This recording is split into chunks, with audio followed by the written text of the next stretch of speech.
Guys, welcome to my channel. Last వీడియోలో అయితే నేను టెంపుల్కి వెళ్తున్నానని చెప్పాను కదా మీకు. ఇంకా మేమైతే ఏ టెంపుల్కి వెళ్తున్నామంటే గుడిమల్లంకి వెళ్తున్నాము. చాలామందికి ఈ ఊరు తెలియకపోవచ్చు, కానీ నాకైతే రీసెంట్గానే తెలిసింది. అక్కడ శివుడు ఉంటాడు ఆ ఊర్లో, గుడిమల్లంలో అని తెలిసిన తర్వాత నాకైతే చాలా టైమ్స్ వెళ్ళాలి అని అనిపించింది, కానీ ఎప్పుడు కుదరలేదు. ఇంకా ఈసారి శివరాత్రికైనా వెళ్ళాలి అని నేను అనుకొని ఇంకా స్టార్ట్ అయిపోయి వెళ్ళాము. ఇంకోటి ఏంటంటే, మేము వెళ్ళేటప్పుడు దారి తప్పాము. అంటే షార్ట్కట్లో వెళ్ళకుండా వేరే రూట్ వెళ్ళాం కాబట్టి మేము అనుకున్న దానికన్నా ఇంకా ఎక్కువ టైమే పట్టింది మాకు వెళ్ళడానికి. ఇంకా వచ్చేసాము టెంపుల్కి అయితే. అమ్మో, ఈ క్రౌడ్ చూస్తే నాకైతే చాలా భయం వేసింది. అంటే క్యూలో వెళ్తే ఇంకా ఏ టైం పట్టిద్దో మనం ఇంటికి వచ్చేసరికి అనుకున్నాను. కానీ మేమైతే క్యూలో 3 అప్పుడు నిల్చున్నాము.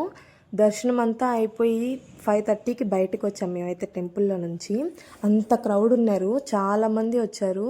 శివరాత్రి కాబట్టి ఎక్కడెక్కడి నుంచో చాలా మంది వచ్చున్నారు. అందరికీ వాటర్ బాటిల్స్ సప్లై చేస్తూ ఉన్నారు. కొంతమంది పిల్లలైతే పాపం పైకి గోడల పైకి ఎక్కి మరీ అందిస్తూ ఉన్నారు.